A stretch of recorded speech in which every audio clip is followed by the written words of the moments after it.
MCC all India कोटे में जो है काउंसलिंग शेड्यूल में चेंजेस आ गए हैं। शेड्यूल आ गई है एमसीसी में, लगभग 1 वीक का चेंज हो गया है। दैट मींस 1 वीक का एक्सटेंड हो गया है। जो रिजल्ट एमसीसी की आज की डेट में आनी थी, 13 का डेट था, वो 19 चले गई। साथ में रजिस्ट्रेशन भी आज से ओपन हो गए 13 से 16 तक। तो ओवरऑल जो काउंसलिंग शेड्यूल है 1 वीक एक्सटेंड कर दी गई है। साथ में अगर मैं बात करूं तो कॉलेजों में भी चेंजेज आए हैं, कई नए कॉलेजेस गवर्नमेंट के आए हैं। इसके साथ कुछ डीम्ड भी ऑल इंडिया कोटा में नए शामिल हुए हैं। स्टूडेंट की पैनिक सिचुएशन सीटों को लेके बनी हुई थी। मेरा मानना है कि थोड़ा सा पेशेंस रखें। बहुत ऐसे बच्चे हैं जिनको सीट नहीं मिली है, चाहे वो गवर्नमेंट कैटेगरी या आप डीम्ड और प्राइवेट की बात कर लें तो उनको सीट मिल सकती है। जिस हिसाब से सीटों में बढ़ोतरी हो रही है, जिस हिसाब से नए कॉलेजेस भी आ रहे हैं गवर्नमेंट में और प्राइवेट डीम्ड में भी, और सीटों में बढ़ोतरी हो रही है, उस हिसाब से अगर आप पैनिक ना करें और पेशेंस रखें तो आपको कॉलेज मिल सकता है। हम लोग पहले से बोल रहे हैं कि इतना पैनिक करने की जरूरत नहीं है। आप पेशेंसली काउंसलिंग हैंडल करें, धीरे धीरे सिनारियो चेंज होते दिख रहा है। तो आज जो एमसीसी पे आई है उसमें सीट मैट्रिक्स भी आई है, जो सीट राउंड 2 के लिए बढ़ के आई है वो भी आपके साथ में शेयर करूंगा। उसके बाद कैटेगरी वाइज कितनी सीटें आई हैं वो भी मैं आपको बताऊंगा। उसके साथ मैं आपको बताऊंगा कि क्या कट ऑफ में वेरिएशन आ सकता है, ऑल इंडिया कोटा, डीम्ड और अदर स्टेट में भी क्या इसके इंपैक्ट पड़ सकते हैं। सो नमस्कार, मैं Rohan Singh get my university में आप लोगों का स्वागत करता हूं। तो अब आते हैं राउंड 2 के शेड्यूल में जो चेंजेस आए हैं उस पे। अगर राउंड 2 के शेड्यूल की बात करें, उसके चेंजेस की बात करें तो रजिस्ट्रेशन फिर से ओपन कर दी गई हैं 13 से लेके 16 तक। ये आपको रात के 12 बजे तक है। इसके साथ अगर मैं चॉइसेस की बात करूं तो वो आपको 16 तक अवेलेबल है और लॉकिंग आपको 16 को 4 o'clock के बाद इवनिंग में रात के 11:55 तक है। और अब जो रिजल्ट 13 को आने वाला था वो अब 19 को आ रही है। इसके साथ जो 14 अक्टूबर से लेके 20 अक्टूबर तक रिपोर्टिंग की टाइम थी वो अब 20 से लेके 27 अक्टूबर तक रिपोर्टिंग की टाइम हो गई। तो ओवरऑल 1 वीक का एक्सटेंशन हुआ है राउंड 2 में। उसी हिसाब से अगर राउंड 3 में हम आगे बढ़ते हैं तो राउंड 3 में भी आपको लगभग 1 वीक का एक्सटेंशन देखने को मिला है। तो राउंड वीक लगभग 26 तारीख से स्टार्ट हो रही थी, अब 3 अक्टूबर से स्टार्ट हो रहा है। ओवरऑल सारे शेड्यूल में 1 वीक का चेंजेस आया है। तो जहां अब एमसीसी में आपको 1 वीक का चेंज आया है, साथ में स्टेट की भी शेड्यूल जारी कर दी गई है। तो ओवरऑल ये 5 नवंबर तक काउंसलिंग चली गई है। पहले 30 अक्टूबर तक थी, अब 5 नवंबर तक चली गई है। साथ में इन्होंने स्टेट का भी 5 नवंबर तक रखा है। बट मुझे लगता है कि स्टेट आपको लगभग 10 से 12 नवंबर तक जो है काउंसलिंग शेड्यूल चली जाएगी, जिस हिसाब से अभी चेंजेस देखने को मिला है।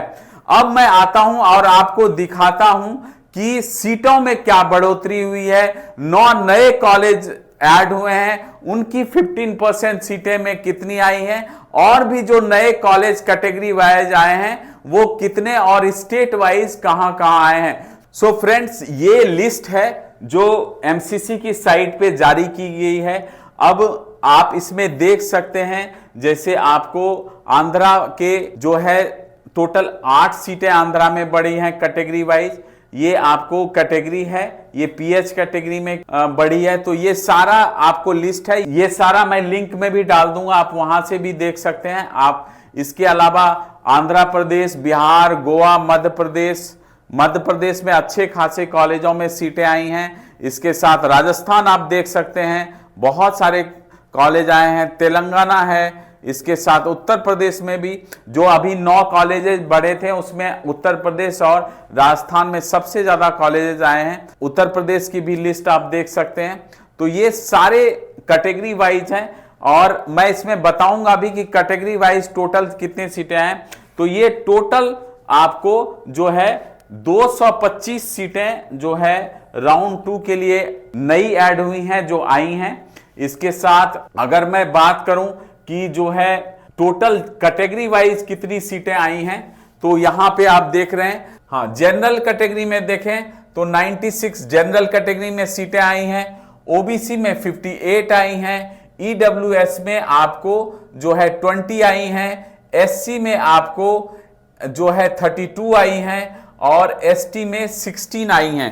तो टोटल 225 सीट नए ऐड हुए हैं। सो फ्रेंड्स, इसका जो इंपैक्ट है बहुत ज्यादा तो नहीं पड़ेगा, लेकिन हां, आपको कट ऑफ थोड़ी डाउन साइड जाएगी और बहुत सारे ऐसे बच्चे हैं जो वेट कर रहे हैं, जिनको लगता है कि कॉलेज नहीं मिलेगा, उनको कॉलेज मिलने की संभावना है।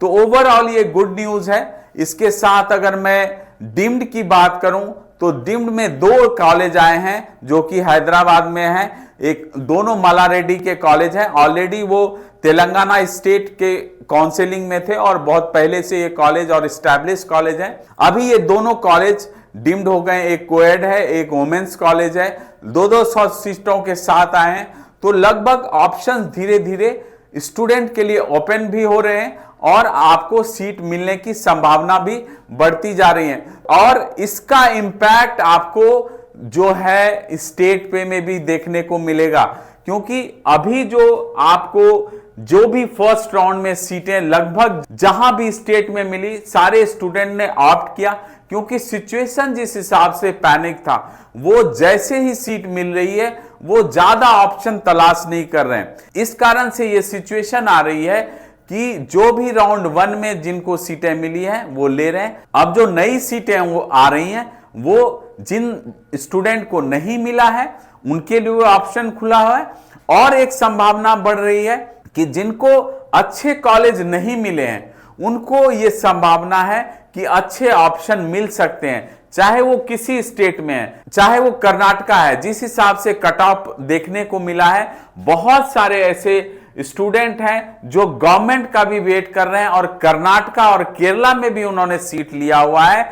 अगर उनको गवर्नमेंट मिलेगा तो वो गवर्नमेंट सीटें लेंगे और लास्ट में ये सीटें वो विड्रॉ हो जाएंगी। और ऐसे स्टूडेंट जिनको कर्नाटका में भी सीटें नहीं मिल रही है और अच्छे कॉलेज नहीं मिल रहे हैं और उनका स्कोर अच्छा खासा है, उनके लिए ये बेस्ट अपॉर्चुनिटी हो जाएगी कि वो एक अच्छा कॉलेज ले सकते हैं। सो फ्रेंड्स, आप लोग टीम गेट माई यूनिवर्सिटी से कनेक्टेड रहिए।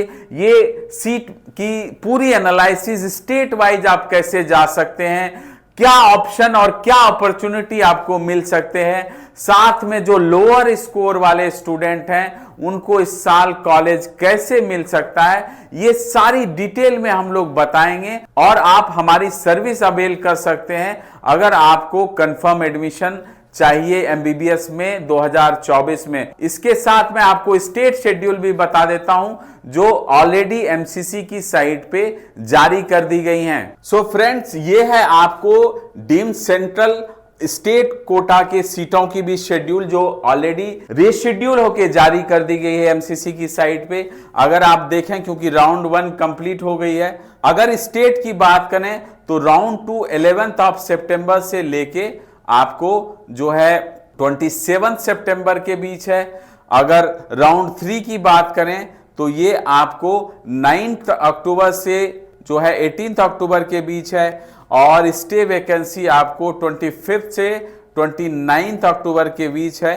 और लास्ट ज्वाइनिंग डेट इन्होंने सेम रखी है। ऑल इंडिया कोटा में भी 5 नवंबर है और स्टेट में भी इन्होंने 5 नवंबर रखी है। तो मुझे लगता है कि ये चेंजेस हो सकते हैं। स्टेट वाली जो है आपको लगभग 1 वीक एक्सटेंड होती दिख सकती है। जैसा मैंने बताया कि 11-12 नवंबर तक ये स्टेट की काउंसिलिंग आपको जो है जा सकती है। तो ये चेंजेस हैं जो आए हैं। बहुत सारे ऐसे स्टूडेंट्स थे जिनका कॉल आता था कि सर लॉकिंग अभी स्टार्ट नहीं हुए तो क्यों नहीं हो रही है। तो ओवरऑल सीट बढ़ोतरी हो रही है, चेंजेस इसीलिए शेड्यूल में आए हैं। हो सकता है आपको आगे भी कुछ सीटों में चेंजेज और बढ़ोतरी देखने को मिले। सो पैनिक मत करिए, सिचुएशन जैसी है वो आपके लिए बेहतर होती हुई दिख रही है, तो पेशेंसली काउंसलिंग हैंडल करें। इसके साथ टीम गेट माई यूनिवर्सिटी को कनेक्ट करें। अब मुझे विदा दें, अगले इंफॉर्मेटिव वीडियो के साथ फिर आपके साथ जुड़ता हूं। तब तक नमस्कार।